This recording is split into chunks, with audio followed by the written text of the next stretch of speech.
Baby হওয়ার ১০-১৫ দিন আগেও কিন্তু আমি মিছিল করেছি। আমার ডান পাটা পুরো ভেঙে দেওয়া হয়। আমাকে অ্যারেস্ট করার আগে আমাকে চারদিকে এমনভাবে চেপে ধরেছিল, তখন আমি চিৎকার করছিলাম না কি করছে মানে মানুষ বাঁচার জন্য যেটা করত। আমার স্বাভাবিক সেন্সটা তখন ছিল না। "আপুকে বাঁচান, আপুকে বাঁচান।" আজকে যে আমার সাথে মিছিল করছে, সে লাশ হয়ে কবরে যাচ্ছে। শাশ্বর মতো। যারা ঢাকা ইউনিভার্সিটিতে বলেছে যে, এখানে আমরা রাজনীতি চাই না। তারাই দেখেছেন ডাকসু নির্বাচন করেছে এবং তাদের একটি পরিচয় বের হয়ে আসছে। গুপ্ত-সুপ্ত আর কোনদিন মনে হয় না ঠিক হবেও। প্রিয় দর্শক, স্বাগত জানাচ্ছি বাংলা ভিশন পডকাস্টে। আজ আমাদের সাথে অতিথি হিসাবে উপস্থিত হয়েছেন ইডেন কলেজ ছাত্রদলের একসময় তিনবারের সভাপতি এবং ছাত্রদল কেন্দ্রীয় কমিটির বিভিন্ন পর্যায়ে দায়িত্ব পালন করেছেন তিনি। বর্তমানে সংরক্ষিত নারী আসনের সংসদ সদস্য সেলিনা সুলতানা নিশিতা। নিশিতা, আপনাকে স্বাগত জানাচ্ছি আমাদের আজকের আয়োজনে। ধন্যবাদ আপনাকে এবং বাংলা ভিশন যারা দেখছেন বা এখন যারা দেখছেন বা পরে যারা দেখবেন সবাইকে শুভেচ্ছা। আমার ব্যক্তিগত পক্ষ থেকে শুভেচ্ছা এবং বিএনপির চেয়ারম্যান, মাননীয় প্রধানমন্ত্রী, বাংলাদেশের মানুষের আশ্রয়ের জায়গা দেশনায়ক তারেক রহমানের পক্ষ থেকে সবাইকে শুভেচ্ছা জানাচ্ছি। নিশিতা, আসলে গত ১৭ বছর রাজপথে আমরা যারা সাংবাদিকতা করি তারা আপনাদেরকে চিনি, কারণ দেখেছি আন্দোলন সংগ্রামের সম্মুখ সারিতেই ছিলেন।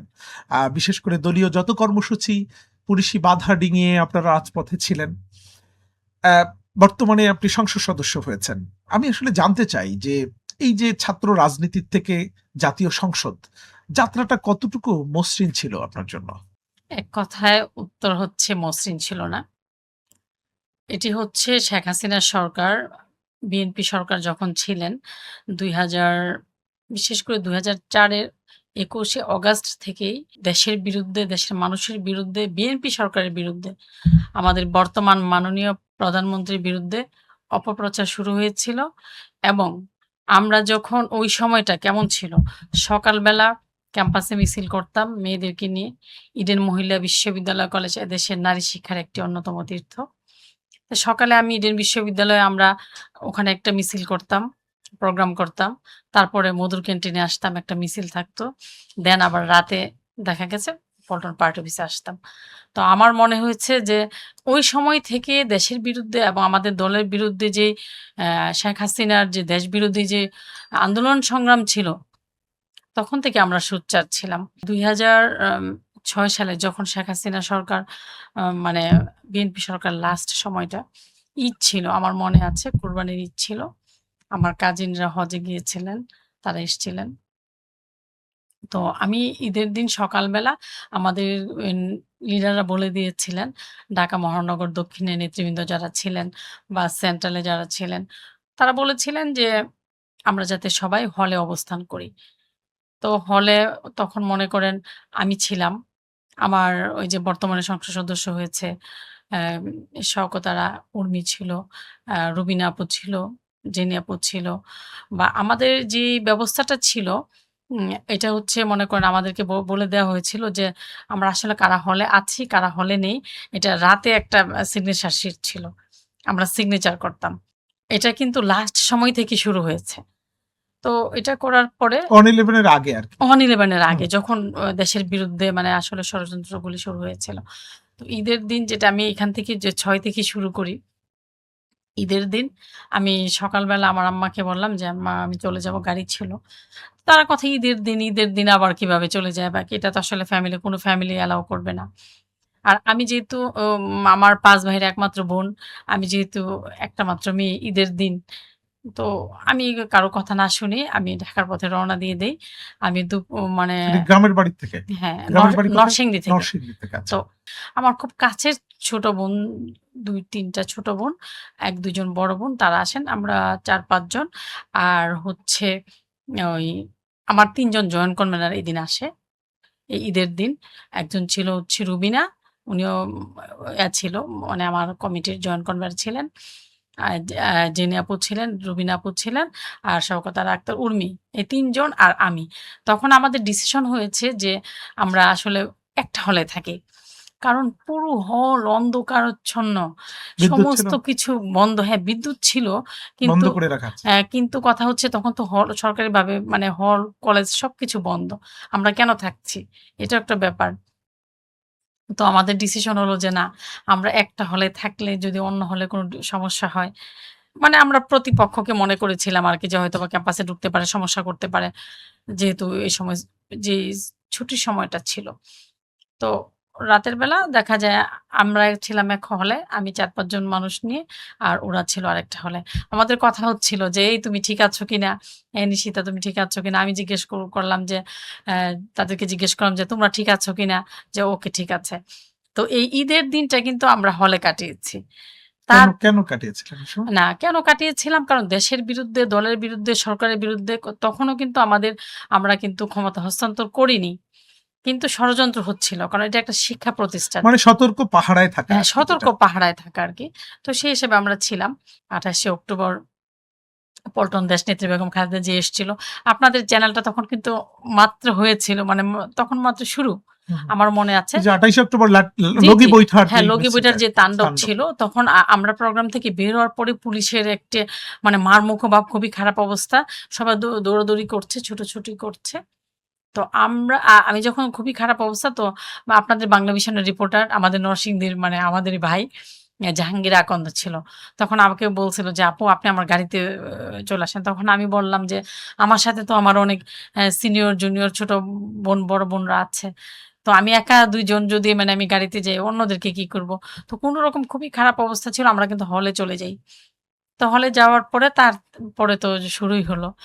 আমি কিন্তু একদম অন 11 এর সময় পুরোটা সময়ে কিন্তু আমি বলতে গেলে মানে হলেই ছিলাম। তো যেদিন আমাদের নেতা অ্যারেস্ট হয়, আমি হলেই বর্তমান প্রধানমন্ত্রী। বর্তমান প্রধানমন্ত্রীর আগের দিন আমি আমার যে জয়েন কনভার ২-৩ জন এই মানে উর্মি ছিল, জেনি, রুবিনা, মানে তারাই এসে বলছে আমাকে নিয়ে বসলো আমাদের হলের সামনে। ফাঁকা জায়গা ছিল, মাঠ ছিল। যে আমি আসলে তখন ব্যক্তিগতভাবে আনমেরিড। তখন সবাই মেরিড ছিল। মানে যারা নেতৃত্বস্থানীয় যারা ছিল। তো স্বাভাবিকভাবে বলছে যে, "এখন যদি তোমাকে অ্যারেস্ট করে তাহলে আমাদেরও সমস্যা হবে। তুমি তাহলে হলে থেকো না। তুমি তাহলে বাসায় চলে যাও।" তো আমি আসলে বাসায় যেতে চাই না। ফ্যামিলির কথা তো শুনছিই না। তো একটা সময়ে মনে হলো যে আমার জন্য যদি আর ১০ টা মেয়ের সমস্যা হয়, ১০ টা নেত্রীর সমস্যা হয়। তো রাতে আমি বাসায় গেলাম। বাসায় গেছি আমাকে নিতে পারে না।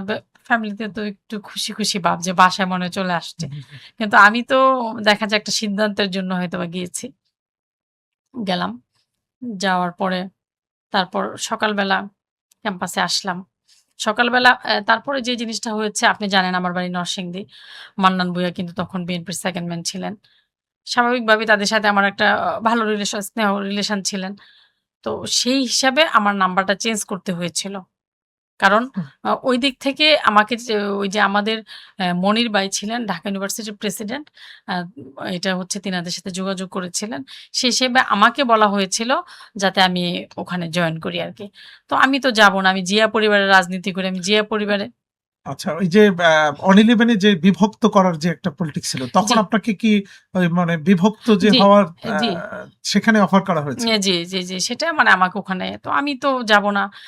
যাব না মানে আমি দরকার হলে মানে রাজনীতি করব না। কিন্তু জিয়া পরিবারের বাইরে যেয়ে অন্য জায়গায় ইম্পসিবল। এটি ছিল অন 11 এর গল্প। না, তা 111 এ তারপরে যেটা হয়েছে 111 এ ম্যাডামের সাথে ফোনে কথা হয়েছে। 111 এর সমস্ত মিছিল মিটিং আপনারা জানেন সবকিছু কিন্তু বন্ধ ছিল। আমরা ম্যাডামের বাসায় গিয়েছি। আমরা ম্যাডামের সাথে ফোনে কথা বলেছি। তখন মানে ম্যাডাম ফোন করেছে। ওই সময়টাও দুর্দিন ছিল। আমরা একটু গত ১৭ বছরের গল্প শুনতে চাই। জি, বিশেষ করে ফেসিবাদ বিরোধী আন্দোলনে আপনাদের রাজপথে আপনাদের কর্মকাণ্ড নিঃসন্দেহে আমরা দেখেছি। জি। কিন্তু কতটা চ্যালেঞ্জিং ছিল এই যে ১৭ টা বছর দীর্ঘ সংগ্রামের পথ? না, এটা তো অবশ্যই অনেক চ্যালেঞ্জ ছিল। সেটা ব্যক্তি, পরিবার, সমাজ, রাষ্ট্র প্রত্যেকটা জায়গায় কিন্তু আমরা স্ট্রাগল করে এগিয়েছি। আমাদের বাধার সম্মুখীন আমাদেরকে হতে হয়েছে। শেখ হাসিনা সরকার ক্ষমতায় আসে হচ্ছে সমঝোতা নির্বাচনের মধ্যে ক্ষমতায় আসে উম ২০০৯ এ। ২০০৯ সালে। জানুয়ারিতে সে সরকার গঠন করে। ২০০৯ এর ২৪শে মে হুম। আ পুরান ঢাকার একটা প্রোগ্রামে পুলিশ প্রচুর পিটায়। তখন আমার এই ডান পাটা ভেঙে যায়। আমাকে অ্যারেস্টও করা হয়েছিল। কিন্তু ছাত্রদল জগন্নাথের ছোট ভাই মানে ছাত্রদলের ছেলে-মেয়েদের জন্য আসলে আমাকে অ্যারেস্ট করে রাখতে পারেনি। বলতে গিয়ে টেনে হিঁচড়ে এখানে কিন্তু মহিলা পুলিশ ছিলেন না। তো এই সময়ে কিন্তু আমার ডান পাটা পুরো ভেঙে দেওয়া হয়। এটা তো কি সরকার গঠনের পরপরই এই ঘটনা? হ্যাঁ, সরকার তারপরে কতবার আপনি অ্যারেস্ট হয়েছেন? প্রায় ৯ বার আমি অ্যারেস্ট হয়েছি। আপনি মনে করেন অনেক সময় আমার অ্যা দলের যে সিনিয়র নেতৃবৃন্দ এবং আমার পারিবারিক সহযোগিতায় আমাকে থেকে ছাড়িয়ে নেওয়া হয়েছে, থানা থেকে ছাড়িয়ে নেওয়া হয়েছে। আর বাকিটা জেলে যেতে হয়েছে। এই যে বারবার অ্যারেস্ট হওয়া, তারপরেও তো আপনারা রাজপথে ছিলেন। পরিবার থেকে কখনো নিষেধ করা হয়নি যে না, এখানে গেলে ঝুঁকি আছে, জীবনের ঝুঁকি, গুলি হচ্ছে, টিয়ার শেল হচ্ছে, নানান ধরনের আমরা তো দেখেছি যে আন্দোলন দমাতে সরকারের পেটোয়া বাহিনী কিভাবে অস্ত্র ব্যবহার করেছে। তো তখন এই সাহসটা কোথা থেকে এসেছে? আপনারা দেখেন যতগুলি বিএনপির যতগুলি হরতাল, অবরোধ বা যেকোনো ক্রাইসিস যতগুলি প্রোগ্রাম আমার জানা মতে আমার ব্রেইন যদি বিট্রে না করে, আমি একটা প্রোগ্রামও আমি মিস করিনি। শুধু প্রোগ্রাম না, একটা হরতাল অবরোধে আমি বাসায় ছিলাম না। যেদিন মনে করেন হরতাল অবরোধ থাকতো, তো রাতের বেলায় শুধু আমি না, মনে করেন আমার ছোট বোন, বড় বোনদেরকে নিয়ে একা, একা মুভ করা একটা বিষয়। আর ৫ জন ১০ জন নিয়ে মুভ করা কিন্তু খুব টাফ একটা বিষয়। তো সবাইকে নিয়ে রাতে তো ঘুমাতাম না। রাতে ৩টা-৪টার দিকে ওদেরকে ফোন করতাম যে কিভাবে পল্টনে যাওয়া যায় বা কোথায় মিছিল করব, কোথায় আমরা একসাথে হব। তো দেখা গেছে কি যে এখন একটা সময় থাকতো যে পুলিশরা চলে যাবে, তারপর আবার নতুন পুলিশ হয়তোবা তারা আবার ডিউটিতে থাকবে। আমি এই প্রশ্নটাই করতে চেয়েছিলাম জি, আপনাকে যে আমরা প্রায়ই দেখতাম পল্টন অফিস ঘিরে রেখেছে পুলিশ, জি, কিন্তু আমরা ভিতরে সংবাদ সম্মেলনে দেখতাম কেমন ভাবে কিভাবে আপনারা চলে আসছেন। জি, তখন আমরা মনে মনে ভাবতাম যে আপনারা আসলেন কিভাবে ব্যারিকেড জি। ডিঙিয়ে। সেটিই সম্ভবত আপনি বলছিলেন, বলুন। জি, তখন দেখা যেত কি ৩টা-৪টার দিকে মহিলা পুলিশ কিন্তু থাকতো না। আচ্ছা। ঠিক আছে? মহিলা পুলিশটা আজানের পরে দিত। তো আমি চেষ্টা করতাম যে ওই মহিলা পুলিশ দেওয়ার আগেই যাতে আমি ঢুকতে পারি। তারপরে মিছিল করা, আ রিজভী ভাই থাকতেন, মহাসচিব থাকতেন, তাদের সাথে মিছিল করা বা যেই কর্মসূচি সংবাদ সম্মেলন করা যেটাই হোক সেগুলোতে আমরা থাকার চেষ্টা করেছি। এমনও হয়েছে ভাই আমরা ১০ জন ১৫ জন অসংখ্য মিছিল আমরা মহাসচিব মানে বিএনপির বর্তমান যে আমাদের পল্টন যে মানে জাঁকজমকপূর্ণ করে রাখে রিজভী ভাই। তো তাদের নেতৃত্বে কিন্তু আমরা মিছিল করেছি। মিছিলে এমনও লোক হয়েছে ১৫ জন, ১৭ জন, ২০ জন। সেই মিছিলটাও কিন্তু আমি ছিলাম। থাকার চেষ্টা করেছি, থেকেছি। এবং একটা মিছিলে হয়েছে কি মহাসচিব সহ আমরা মিছিল করে যখন মানে ভিতরে চলে গেলাম, আবার একটা মিছিল করে আমি দাঁড়াচ্ছিলাম, তখন পুলিশ আমাকে এমনভাবে ঘেরাও করেছে, শুধু ঘেরাও করেনি ভাইয়া মানে আমাকে আমি নিঃশ্বাস নিতে পারছিলাম না, সেই ফুটেজটাও আছে। আমি জানি না সেই ফুটেজটা তখন আমাকে অ্যারেস্ট করার আগে আমাকে চারদিকে এমনভাবে চেপে ধরেছিল, তখন আমি চিৎকার করছিলাম না কি করছে মানে মানুষ বাঁচার জন্য যেটা করত আমার স্বাভাবিক সেন্সটা তখন ছিল না। তারপরে যখন আসলে ছাড়া পাওয়ার পর তখন দেখলাম যে আমার এই ছবিটা আছে আরকি। তো আমার ছবি বলেন, ভিডিও বলেন আমি এমনভাবে কাজ করেছি ভাইয়া যে নিরবচ্ছিন্নভাবে কাজ করেছি। সো মানে মা কোনো পাওয়া বা প্রত্যাশা ছিল না জি। না, একটা প্রত্যাশা ছিল যে গণতন্ত্রকে প্রতিষ্ঠা করতে হবে, ভোটাধিকার মানুষকে ফিরিয়ে দিতে হবে, আইনের শাসন প্রতিষ্ঠা করতে হবে।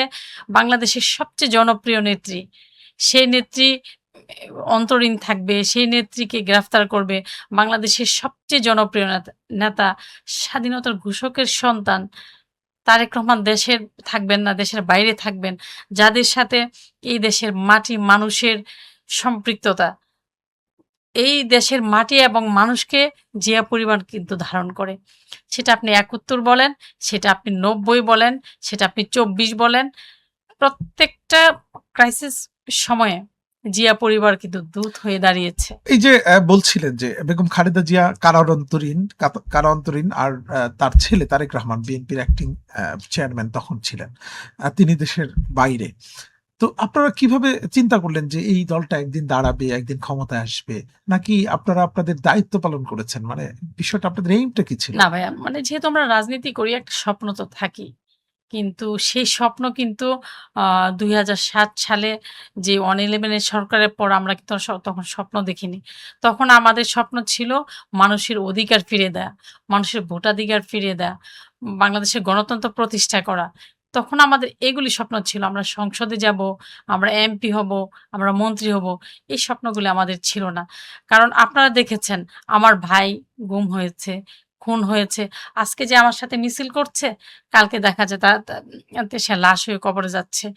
তো যাদের সঙ্গে আন্দোলন সংগ্রামে আপনাদের সঙ্গে ছিল এরকম ২-১ জনকে হারিয়েছেন? ২-১ জনের নাম স্মৃতি যদি মনে পড়ে? হ্যাঁ, আছে অসংখ্য। কারণ আমি যেহেতু ছাত্রদল করেছি, ছাত্রদলের অসংখ্য নেতাকর্মী কিন্তু ম মানে গুম গুম খুন গুম হয়েছে খুন সেটা আপনি হয়েছে। জানেন। রাইট। সে ছাত্রদলের আম মনে করেন যে আমাদের সিনিয়র বড় ভাই এম এ ইলিয়াস আলী, সে কিন্তু ছাত্রদলের নির্বাচিত সাধারণ সম্পাদক ছিলেন এবং বিএনপির উম সাংগঠনিক সম্পাদক ছিলেন। উনিও রেগুলার পল্টনে আসতেন একসময় জি, আপনাদের সঙ্গে। এবং ছাত্রদলের একদম তৃণমূল থেকে একদম ছাত্রদলের সর্বোচ্চ পোস্ট বাংলাদেশে জাতীয়তাবাদী ছাত্রদলের সভাপতির দায়িত্ব পালন করেন নাসিরউদ্দিন আহমেদ পিন্টু, এবং আপনারা মনে করেন সুমন, পিন্টু, অসংখ্য ভাই ব্রাদার আমাদের ছিল। আপনি আচ্ছা, কয়টা নাম বলেন? হ্যাঁ, আমাদের গুমই হয়েছে ৭০০'র মতো, এবং আমাদের মামলা ছিল, অসংখ্য মামলা ছিল আমাদের নামে। তারপরে এই ২০২৪ এর আন্দোলনে আমাদের কিন্তু ৪০০ প্রায় ৪৫০ ভাইদেরকে আমরা হারিয়েছি। আচ্ছা, রাজনীতিতে আসলে ঝুঁকি নিতে হয়, জেল জুলুম খাটতে হয়। এটি জেনেও এই যে রাজনীতিতে আসা অনুপ্রেরণাটা কোথা থেকে এলো? আমার অনুপ্রেরণা শহীদ রাষ্ট্রপতি জিয়াউর রহমানের স্বাধীনতার ঘোষণা, দেশনেত্রী বেগম খালেদা জিয়ার সংগ্রাম। এটি আমার সবচেয়ে বড় অনুপ্রেরণা।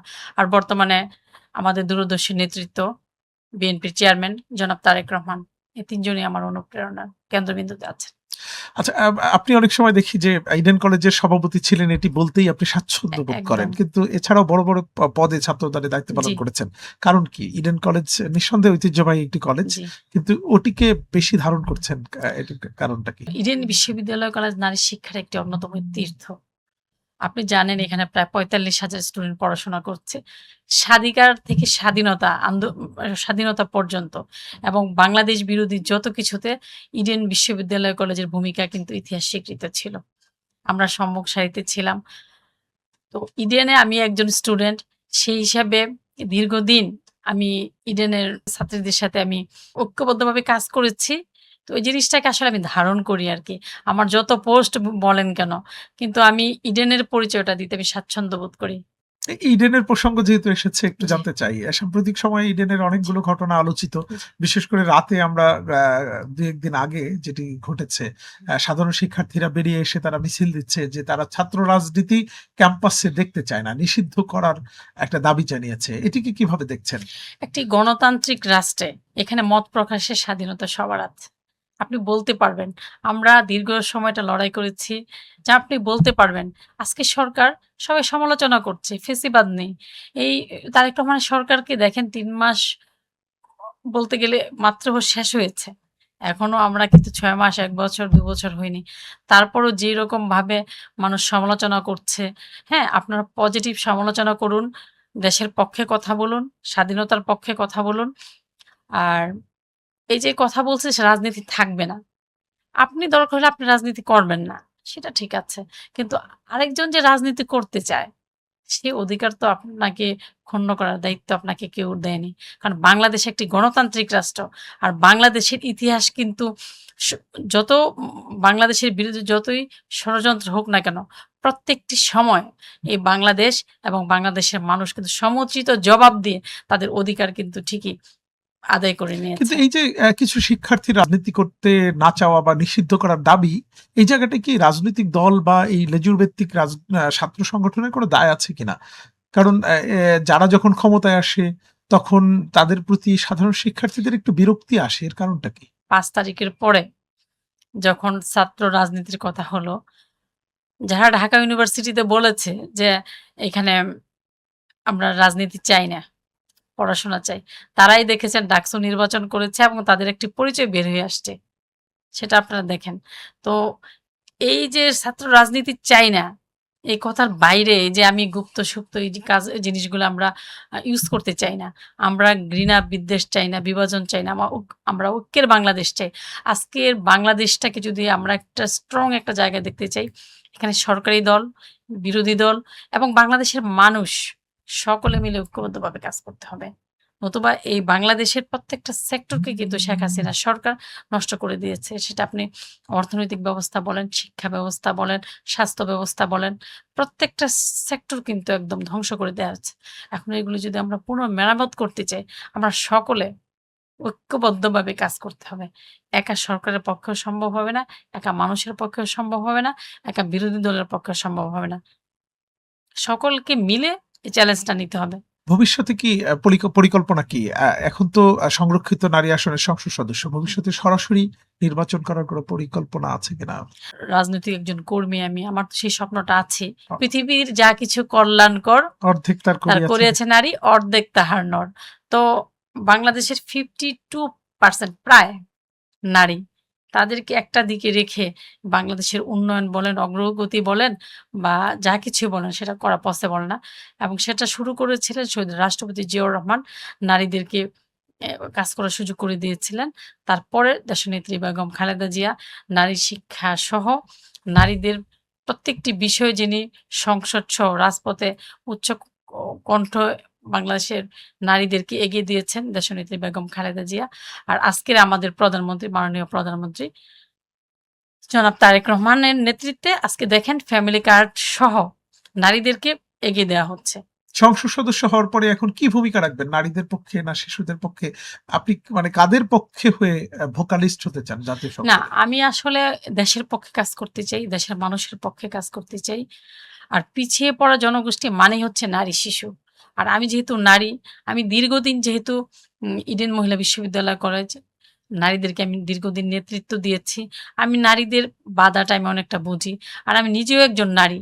আমি যে বাধার সম্মুখীনগুলি হয়েছি, নারীরা ঘরে, বাইরে, পরিবার, রাষ্ট্র, সমাজ প্রত্যেকটা জায়গায় যে বাধার সম্মুখীনগুলি হয়, এই সম্মুখীনগুলি অতিক্রম করে আমরা চেষ্টা করব। আমরা হয়তোবা প্রতিশ্রুতি দিতে পারবো, আমাদের অনেক সীমাবদ্ধতা আছে। আমরা চেষ্টা করব নারীদের জন্য বা এই দেশের মানুষের জন্য কাজ করার জন্য। কারণ একটা নারীকে শুধু অংশগ্রহণমূলক কাজে রাখলে হবে না। সে যাতে অবশ্যই ডিসিশন মেকারে সিদ্ধান্ত নিতে পারে। আচ্ছা, নারীর অগ্রগতিতে বাধা কি দেখছেন আপনি এই মুহূর্তে? বাধা তো আছেই। আপনি সামাজিক অবস্থান বলেন, পারিবারিক অবস্থান বলেন বা নারী বান্ধব পরিবেশ অনেক সময় অনুপস্থিত থাকে। নিরাপদ পরিবেশ থাকে না। নিঃসন্দেহে এইসব বিষয় নিয়েই কথা বলবেন জাতীয় সংসদে। তো এই যে ছাত্র রাজনীতির থেকে জাতীয় সংসদ, অনুভূতিটা কেমন? শপথ যেদিন নিলেন, এখন পর্যন্ত অবশ্য আপনার বক্তব্য রাখার সুযোগ হয়নি। কিন্তু আপনি কি কল্পনা করেছিলেন যে এত দ্রুত সময়ে সংসদে সদস্য হিসাবে শপথ নিবেন? না, আমরা তো আসলে দ্রুত সময় যদি বলেন তাহলে তো আমাদের লাইফ থেকে কিন্তু ২০ টা বছর ঝরে গেছে, কেটে গেছে। না, ফেসিবাদের অবসান হবে এত দ্রুত, বা অনেক সময় তো মানুষ চিন্তাই করে নাই যে শেখ হাসিনার পতন হবে। না, সেই দিক থেকে এটা আমি বলছি। বিশ্বাস করি শেখ হাসিনা থেকে অনেক ফেসিবাদ সারা বিশ্বে ছিল। সেটা আপনি পর্যালোচনা করলেই দেখে পাবেন। তো আমি মনে করেছি যে কোন অন্যায় টিকতে পারে না। সেটা অন্যায়ভাবে আছে। বাংলাদেশে ৪ টি নির্বাচন হয়েছে। একটি ছিল সমঝোতার নির্বাচন, আরেকটি ছিল বিনা প্রতিদ্বন্দ্বিতায় ১৫৩ টি সিট নিয়ে তারা সরকার গঠন করেছিল। আরেকটি ছিল দিনের ভোট রাতে, আরেকটি ছিল ডামি নির্বাচন। তো মানুষের অধিকার ক্ষুণ্ণ করে একটা মানুষ এত অন্যায় করে তো টিকে থাকতে পারে না। সবকিছুর পরে একজন তো উপরওয়ালা আছেন। ২৪ জুলাই আন্দোলন কেমন কেটেছে? ওই সময়ের স্মৃতি যদি বলেন, কোন এলাকায় তখন কি মনে হয়েছিল আসলে? ওই আন্দোলনের মধ্য দিয়ে শেখ হাসিনা পলায়ন করবে এমন প্রত্যাশা ছিল আসলে শুরুর দিকে? না, শুরুর বা দিকে কোথায় ছিলেন আপনারা আন্দোলনে? না ভাইয়া, আমি শাহবাগে ছিলাম, শান্তিনগরে ছিলাম। আমি এক জামা পরে ৩ দিন ছিলাম। বাসায় যেতে পারছিলাম না। বৃষ্টিতে ভিজে এই মানে আমি অনেকগুলো ফোন চেঞ্জ করেছিলাম। কারণ আ আমার ফোন সবাই বলছে সমস্যা হচ্ছে, ট্র্যাক হতো আরকি। ট্র্যাক হচ্ছে। তো এই ছবি থাকে যে প্রোগ্রামগুলিতে যেতাম, ছবি হয়তোবা পোস্ট করা হতো না। বাট যেতাম তো এই ছবিগুলো থাকাতে নতুন ফোন ইউজ করা হতো। তা নতুন ফোন ইউজ করা হলে একটা মেয়ে দেখেন আজকে ৫ তারিখের পরে আপনি অনুভূতি জানতে চাইলে আমি মনে করি আমি বাসায় থাকতে পারছি। রাতে ২টো-৩টে আমার ফোন আসছে না যে আপনি বাসা থেকে চলে যান। হুম? তারপরে মানুষ স্বাধীনভাবে কথা বলতে পারছে। এই যে বাসা থেকে চলে যান, এই ধরনের তো সতর্কতা নিজের স্বজনদের মধ্য থেকে এসেছে, পলিটিক্যাল সহকর্মী যারা তাদের কাছ থেকে এসেছে। কিন্তু এই পরিবার রেখে মধ্যরাতে বাসা থেকে বেরিয়ে যাওয়া কারণ হলো নিজের সেফটির জন্য, জি। যাতে পুলিশ ধরতে না পারে, একটু আত্মগোপনে যাওয়া। ওই দিনগুলো কেমন ছিল আসলে? এই যে একদিকে আপনার পরিবার, স্বামী, সন্তান এগুলি বাবা-মা এগুলি রেখে কিভাবে মানে এগুলি সামলেছেন ভাইয়া কিভাবে? আমি দেখেন আমার বেবি হওয়ার ১০-১৫ দিন আগেও কিন্তু আমি মিছিল করেছি। আমার মনে করেন ম্যাডামের হাজিরা এমন হয়েছে, আমার কিছু ছোট বোন ছিল শান্তা, পারুল। তারপরে একদিন তো ম্যাডামের গাড়ি টান দিল। আমি গাড়ির নিচে তখন আমার অবস্থা মানে যাই হোক আমি অন্তঃসত্ত্বা ছিলাম তখন। গাড়ি টান দিল আমি পড়ে গিয়েছিলাম। তখন তিতুমির কলেজের এখন সেন্ট্রালের নেতা সোহাগ মোল্লা মানে আমার ছোট বোনরা কান্নাকাটি করছিল যে, "আপুকে বাঁচান, আপুকে বাঁচান।" হুম?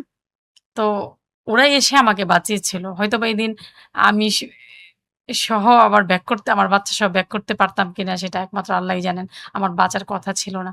শুধু এটা না, আমা আমাদের প্রত্যেকটা দিন, প্রত্যেকটা সময় আমি বাসা থেকে বের হয়েছি। যেহেতু মনে করেন আমি অসংখ্যবার যেহেতু মনে করেন জেল খেটেছি, রিমান্ড খেটেছি, মার খেয়েছি। আমার আম্মার মৃত্যুর পর আমাকে যখন অ্যারেস্ট করা হয় আমি এই জিনিস কখনোই বলব না। আমি এর আগে বারবার অ্যারেস্ট হয়েছি। আমি রাস্তায় নির্যাতিত হয়েছি। আমি মার খেয়েছি। কিন্তু আমি অন্যায়ের বিরুদ্ধে আমি আপোস করিনি। এটা আমি দেশনেত্রী বেগম খালেদা জিয়ার কাছ থেকে শিখেছি। মানে আপনার মা মারা দেশপ্রেম যাওয়ার কয়দিনের মধ্যে আপনাকে অ্যারেস্ট করলেন এবং আমার ওই আম্মা ঘটনাটা যদি মারা যাওয়ার বলেন? ৪০ দিন হয় নাই এর ভিতরেই আমাকে অ্যারেস্ট করা হয়েছিল। বাসার থেকে? না, না বাসা থেকে করা হয়নি। তখন ওই যে খিলগা থানার জনি ছিল, তার ওয়াইফ পুলিশ? হ্যাঁ, তার ওয়াইফ না, না ছিল তো ও খিলগা থানার জনি ছাত্রদলের ছাত্রদলের জয়, হ্যাঁ। হুম। তাকে কিন্তু অনেকগুলি গুলি করে মেরে ফেলা হয়েছিল। তো যেটা ব্যাপার হয়েছে তার ওয়াইফ তখন স্বাভাবিকভাবে তার হাসব্যান্ডকে হারিয়েছে। সে তখন অন্তঃসত্ত্বা, ৯ মাসের অন্তঃসত্ত্বা। সে ম্যাডামের সাথে দেখা করতে চায়। কিন্তু বাংলাদেশের প্রেক্ষাপটটা তখন এমন ছিল, আমাদের প্রত্যেকটা লিডার তখন অ্যারেস্ট ছিলেন। আর যারা ছিলেন তারা অনেকে আত্মগোপনে ছিলেন। তাকে নিয়ে যাওয়ার মতো সাহস করে নিয়ে যাওয়ার মতো ওইরকম কেউ ছিল না। তো আমি মনে করেছিলাম ম্যাডামের সাথে দেখা করা তো, ম্যাডাম তখন অবরুদ্ধ। ২০১৫ সাল গুলশানে? গুলশানে। তখন আমি তাকে নিয়ে গিয়েছিলাম। তখন আমাকে অ্যারেস্ট করা হয়। আমাকে আলাদা অ্যারেস্ট করে এককভাবে। তারপরে হচ্ছে মনে করেন ওই ওদেরকেও অ্যারেস্ট করে আলাদাভাবে। বাট তাদেরকে ছেড়ে দেয়, আমাকে রেখে দেওয়া হয়। আমাকে সারারাত ওখানে রেখেছিল। তো রাখার পর আমি মনে করেছিলাম যে রাত ১০টা-১১টা বাজে হয়তোবা আমাকে সকালে ছেড়ে দিবে। সকালেও ছাড়ে না। বিকাল হলো, ছাড়ছে না। সন্ধ্যার একটু আগে আমাকে কোর্টে পাঠানো হয়। তো কোর্টে নেয়ার আগে যেটা করে সামনে একটা পুলিশের গাড়ি, পেছনে একটা পুলিশের গাড়ি। তারা বুলেট প্রুফ জ্যাকেট এবং হেলমেট আমাকে পড়তে বলে। আমি সেগুলো পড়তে রাজি হইনি। তো এগুলো ছাড়াই আমাকে ওখানে নিয়ে যায়। তারপর আমাকে ঢাকা কেন্দ্রীয় কারাগারে পাঠানো হয়। পাঠানোর পরে তার ১ দিন পরে আমার রিমান্ড আবেদন করে। তারপর রিমান্ড মঞ্জুর হয়। তারপর রিমান্ড শেষ হওয়ার পরে একবার কাশিমপুর, একবার হচ্ছে উম মনে করেন ঢাকা জেল। একবার কাশিমপুর আর ওই সময় ওই জায়গায় আসা যাওয়া দাঁড়িয়ে এটার ভিতরে প্রিজন ভ্যানে করে? প্রচন্ড গরম, হুম। কি একটা অবস্থা। এর আগে যখন অ্যারেস্ট হয়েছি এতটা খারাপ লাগতো না। কিন্তু মাকে হারানোর পর এই জিনিসটা আসলে আমি নিতে পারিনি। কারণ আমি আসলে এই ব্যাপারে অনেকটা introvert বলেন। কারণ অনেকেই দেখি, অনেকেই এটা হয়তোবা স্বাভাবিক যে Facebook এ দেয় আমার বাবা মারা গেছেন বা নেই, আমার আম্মা আর নেই। কিন্তু আমার সেই সেন্সটাই ছিল না। আপনার মা নিঃসন্দেহে খুশি হতেন আপনি এখন সংসদ সদস্য। কারণ আপনার আন্দোলন সংগ্রামের সময় তিনি দুশ্চিন্তায় থাকতেন। জি। তো এখন আপনার মাকে কি মিস করেন কিনা যে এই সময়টা যে দেখে যেতেন তিনি? মা মানে এমন একটি শব্দ, এমন একটি জিনিস মানুষ বলে যে ঠিক হয়ে যাবে, একসময় ঠিক হয়ে যাবে। আমার লাইফে এতদিন ঠিক হয়নি।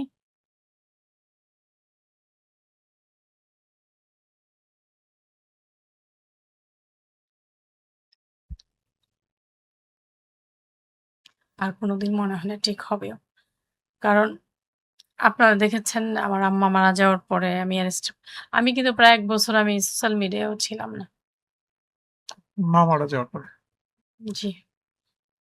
এখন পরিবারে আর কে আছে আপনার? পরিবারে আমার ভাইরা আমার হাসব্যান্ড আছেন, আমার ছোট্ট একটা বেবি আছে। আপনার শুধু এটা না, আমি পারিবারিকভাবেই মনে করেন আমরা অনেক স্ট্রাগল করে এগিয়েছি। আমার হাসব্যান্ড ঢাকা ইউনিভার্সিটির ছাত্রদলের প্রেসিডেন্ট ছিলেন। ছাত্রদল কেন্দ্রীয় সংসদের ভাইস প্রেসিডেন্ট ছিলেন। তো যে সমস্যাটা হয়েছে তার বাবা মারা যাওয়ার পর আমার শ্বশুরকে সমাধিস্থ করে আসার পর ১২ বছর সে বাড়ি যেতে পারেনি। ইভেন আমিও যেতে পারিনি। হুম? তো কিছুদিন পরপরই বাসায় পুলিশ যেত। আমার শাশুড়ি আম্মাকে দেখা যায় পুলিশ যেয়ে বলত যে আম বাড়ি করবে বা জিনিসপত্র। তখন আমার শাশুড়ি বলত যে, "বাড়িটা তো ওর না, বাড়িটা তো আমার। তাহলে আপনারা বাড়িটা কেন করবেন?" রাতের মনে করুন ২টো-৩টা বাজতো। আমার শাশুড়ি আম্মা আমার হাসব্যান্ডকে ফোন করত যে, "পুলিশ আসছে, কি করব?" আচ্ছা, এই যে নিঃসন্দেহে রাজনীতি একটা কঠিন জীবন। এই যে রাজনীতি, পরিবার, তারপর ব্যক্তিগত জীবন কিভাবে একসাথে সামলান? মানে একজন পলিটিশিয়ান হিসেবে এটি না, এটা না ব্যক্তি, পরিবার, আ তারপরে মনে করেন পরিবার, রাজনীতি, তারপরে আমরা একজন মুসলমান। হ্যাঁ? ওই জায়গায় কিন্তু কিছুটা সময় দিতে হয়। সবকিছু মিলে টাফ। আর আমরা এখন পর্যন্ত আমরা হাসব্যান্ড ওয়াইফ আমার বাচ্চাসহ আমরা এখন পর্যন্ত কোথাও বেড়াতে যেতে পারিনি। আপনি বলতে পারেন ৫ তারিখের পরে। তো ৫ তারিখের পরে দেশে যে অবস্থা হয়েছিল নির্বাচন হবে কি হবে না দোদুল্যমান। তখন আমার মনে হয়েছিল যে না ঠিক আছে। একবার যদি জনগণের সরকার প্রতিষ্ঠার জন্য আমরা লড়াই করেছি, একটি ইনক্লুসিভ নির্বাচনের জন্য লড়াই করেছি। আমরা চেয়েছি নির্দলীয় নিরপেক্ষ তত্ত্বাবধায়ক সরকারের একটি নির্বাচন যদি হয়, তাহলে জিয়া পরিবার অবশ্যই সেখানে নেতৃত্বে থাকবে। তো বি বাংলাদেশে একটি ইনক্লুসিভ নির্বাচন হয়েছে। বাংলাদেশের জনগণের সরকার প্রতিষ্ঠিত হয়েছে। কিন্তু এই সময়ে যার ত্যাগের জন্য আজকে আমরা এই আলোকিত বাংলাদেশ দেখছি, সেই প্রাণপ্রিয় নেত্রী, বাংলাদেশের সবচেয়ে জনপ্রিয় নেত্রী, মাদার অফ ডেমোক্রেসি দেশনেত্রী বেগম খালেদা জিয়া আমাদের তার মাঝে সাথে নেই। কোনো মধুর স্মৃতি মনে পড়ে? ম্যাডামের সাথে তো আমাদের অসংখ্য স্মৃতি আছে। মনে করেন ম্যাডাম যখন জেলে আমি স্ট্যাটাস দিয়েছি, দেশনেত্রী অন্তরীণ আমার কিসের ঈদের দিন। তো ম্যাডাম আমি যখন দেশে ঢাকার বাইরে দেশনেত্রী বেগম খালেদা জিয়া যখন রাজনৈতিক কর্মসূচিতে যেতেন, একবার ম্যাডাম খুলনা গেলেন। তো যাওয়ার পর মহাসচিব স্যার আমাদেরকে বললেন, "তোমরা ম্যাডামকে এইখানেও দখল করে রাখো, ঢাকায়ও দখল করে রাখো। তা ওই জায়গার লোকজন কি করবে?" তখন ম্যাডাম হেসে আমার নাম উচ্চারণ করে বলল যে, "নিশিতাদেরকে আসতে যাতে আমাকে যেতে দেওয়া হয়।" তো ম্যাডামের ম্যাডাম কাছে যেতে দেওয়া হয়। কাছে যেতে দেওয়া হয়। এমনও জায়গা হয়েছে এই জায়গায় স্থায়ী কমিটির মেম্বার এত সিনিয়র মানুষ সেখানে আমি যেতে পারি না বা থাকতে পারি না। আমাকে যখন ২০০৯ সালে ওই পুলিশ পিটিয়ে পাটা ভেঙে দেওয়া হয়, তখন ম্যাডাম আমাকে বলেছিল যে, "তোমার পা না ভালো হওয়া পর্যন্ত তুমি কোনো প্রোগ্রামে আসবা না।" কিন্তু আসলে সরি আপনার মাধ্যমে যে আসলে আমি ম্যাডামের কথা শুনিনি। আমি ঠিকই প্রোগ্রামে যেতাম আরকি। আর ম্যাডামের সাথে কি ম্যাডাম তো আমাদের এমন একটা জায়গা, ম্যাডাম আমি কোন ঘটনাটা আমি আপনাকে বলব? প্রত্যেকটা ঘটনাই আমার কাছে অনেক গুরুত্বপূর্ণ। আমি যখন অ্যারেস্ট হই, ম্যাডাম খুব কষ্ট পেয়েছিল যে মেয়েটার মা মারা গেল। ৪০ দিন যেতে না যেতে মেয়েটাকে অ্যারেস্ট করতে হলো। এটা ম্যাডাম কিন্তু খুব কঠিনভাবে বিবৃতি দিয়েছিল। ম্যাডাম খুব কষ্ট পেয়েছিল এবং আমি জেল থেকে বের হওয়ার পরে আমি বলার আগেই মনে হয় ম্যাডামের চোখ দিয়ে পানি চলে আসছিল। এই ফুটেজ আমার কাছে আছে। আপনার অ্যাক্টিভিটি আমরা সোশ্যাল মিডিয়ায় সবসময় দেখি।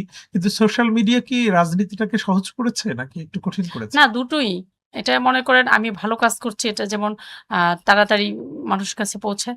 ঠিক তদ্রূপ মিস ইনফরমেশন, ডিসইনফরমেশন, আ গুজব, অসত্য কথা সবার দিন শেষে সবারই তো ফ্যামিলি আছে। আমার পরিবার আছে। তো ওইসব জায়গায় যখন মিস ইনফরমেশন, ডিসইনফরমেশন গুলো যায় তখন অনেক মানুষ তো সেটা করতে পারে না যে আসলে কোনটা সত্যি কোনটা মিথ্যা। অবসর সময় কি করেন? অবসর সময় তো আমাদের ওইরকম নেই। কিন্তু অ আমরা পাইনি আরকি দীর্ঘ ২০ বছরে পাইনি। পেলে হয়তোবা মনে করেন যেটা হয় মুভি দেখা তো একটু বেশি সময় নেয়। এটা দেখা হয় না। গান মানে বিশেষ করে আমার ছেলেকে সময় দিতে, গান শুনতে ভালো লাগে। আরো বেশি নারীদের নেতৃত্বে নিয়ে আসার জন্য কি করণীয়? বা কিভাবে আরো নারীদের ক্ষমতায়ন করা যায়? অবশ্য নারী বান্ধব পরিবেশটা খুব দরকার। সর্বপ্রথম নারী যাতে মানে নিরাপদ ফিল করে সেটা ঘরে বাইরে। একটা নারীকে নিরাপদ থাকতে হবে। আর একটি নারীকে অবশ্যই অর্থনৈতিকভাবে স্বাবলম্বী করতে হবে। একটি নারী যখন অর্থনৈতিকভাবে স্বাবলম্বী হয়, সে মেন্টালি অনেক স্ট্রং হয়ে যায়। সে তখন ডিসিশন নিতে পারে। আপনি একটি নারীকে স্বাধীনতার এত বছর পর আপনি অংশগ্রহণমূলক কাজে রাখবেন। সেটা থেকে বের হয়ে এসে ডিসিশন মেকারে যাতে থাকতে পারে, সিদ্ধান্তে যারা থাকতে পারে। হ্যাঁ, নারীরা এখন কাজ করছে, বিভিন্ন জায়গায় নারীরা বেরিয়ে আসছে। নারীরা আজকে বিচারক, নারীরা আজকে সংসদে, নারীরা আজকে রাজপথে। সো আমি মনে করি আগামী বাংলাদেশের জন্য আমরা যদি নারী বান্ধব একটা পরিবেশ তৈরি করতে পারি এবং নারীদেরকে সরাসরি নির্বাচনের জন্য আরো প্রমোট করতে হবে। প্রত্যেকটা দল থেকে, শুধু এটা বিএনপি নিয়ে কোনো কথা না। প্রত্যেকটি দল থেকে সরাসরি নির্বাচনের সুযোগটা করে দিতে হবে। আমার মনে হয় ছেলেদের থেকে পুরুষদের থেকে নারীরা অনেক ভালো করবে। প্রায় 2 মাস হয়ে গেছে নতুন সরকার। তারেক রহমানের নেতৃত্বে কেমন চলছে যদি এক কথায় মূল্যায়ন করেন? সঠিক পথে কি হাঁটছে?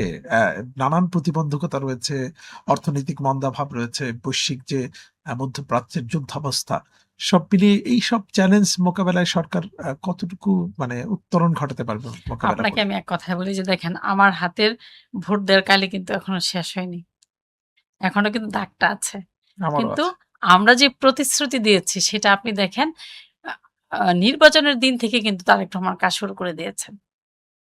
আপনি যে প্রতিশ্রুতিগুলো আমরা দিয়েছি, সেই প্রতিশ্রুতি অনুযায়ী কাজ হচ্ছে কিনা দেখেন, এখন মানুষ স্বাধীনভাবে কথা বলতে পারছে, সরকারের সমালোচনা করতে পারছে। অনেকে মনে করছেন এটাও যে আমলাতন্ত্র এবং পুলিশ সেই আগের ফেসিবাদী আমলের পুলিশের দিকেই ফিরে যাচ্ছে। এখনো সেই ধরপাকড়, সেই রাজনৈতিক হয়রানিমূলক মামলা সেগুলো চলছে। আমলাতন্ত্র সেই আগের অবস্থানেই চলে গেছে। সেই বিষয়ে কিছু বলবেন? আপনি দেখেন, আমরা কিন্তু ১ম এই বলেছি আমরা আইনের শাসন চাই। মানে প্রত্যেকটা জিনিস কিন্তু মানে আমাদের নেতা জনাব তারেক রহমান, আপনি দেখেন এই স্বাধীনতার ইতিহাসে এটা কখনো হয়েছে যে প্রধানমন্ত্রীকে নিয়ে কটাক্ষ করেছে, বাজে কথা বলেছে, সে আইনের আওতায় আসেনি? কিন্তু আজ এই প্রধানমন্ত্রী কাজ করছে, উনাকে নিয়ে করছে। আপনি দেখেছেন এইরকম কেউ অ্যারেস্ট হয়েছে, গ্রেফতার হয়েছে? আপনি দেখেন তারেক রহমান সরকার দিনরাত ২৪ ঘন্টা সে কিন্তু কাজ করছে। উনি কিন্তু নির্যাতিত হয়েছেন, নির্বাসিত হয়েছেন, নিপীড়িত হয়েছেন। রেখে যাওয়া মাকে সে পাননি। গড়ে রেখে যাওয়া ভাইকে তিনি পাননি। আপনার আম্মা যদি চলে যায় বা আমার আম্মা যদি চলে যায় বা যাদের এরকম হয়, মানুষ কিন্তু ৪ টা দিন তাকে একটু সুখ প্রকাশের অফিস থেকেও সেই ছুটিটা দেওয়া হয়। নতুন প্রজন্মের যারা রাজনীতিতে আসতে চায় তাদের জন্য কিছু বলবেন কিনা? অবশ্যই দেশকে ভালোবেসে রাজনীতি করতে হবে। যার, যার জায়গা থেকে দেশকে ভালোবাসতে হবে এবং দেশের প্রশ্নে যেকোনো চ্যালেঞ্জ নিতে যাতে ঐক্যবদ্ধ থাকতে হবে। বাংলাদেশের বর্তমান প্রেক্ষাপটে কি আওয়ামী লীগ তাদের রাজনৈতিক প্রয়োজনীয়তা হারিয়েছে? এটা বাংলাদেশের মানুষ সিদ্ধান্ত নিবে। আমি একজন রাজনৈতিক কর্মী হিসাবে আমি একটা ওই দলের ব্যাপারে আমি ওইরকম কমেন্ট করতে চাই না। তবে বলতে চাই, বাংলাদেশের জনগণ যদি চায়, তারা যদি ভালো কিছু করে থাকে, তারা ব্যাক করবে। আর তারা যদি খারাপ কিছু করে থাকে, ডিসিশনটা দেশের মানুষকে নিতে দেন। দর্শকের উদ্দেশ্যে যদি বিদায় নিয়ে কিছু বলেন। ধন্যবাদ বাংলাদেশের দর্শককে।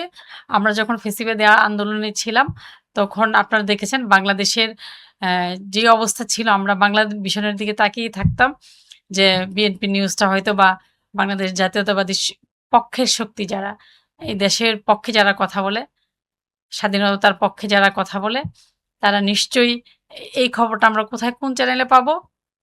বাংলাভিশনে। তো বাংলাভিশনের এই দল, মত, পথ সবকিছুর ঊর্ধ্বে উঠে তাদের এই নিরপেক্ষতা বজায় থাকবে এবং বাংলাভিশন দর্শকদেরকে আমার ব্যক্তিগত পক্ষ থেকে শুভেচ্ছা। ধন্যবাদ।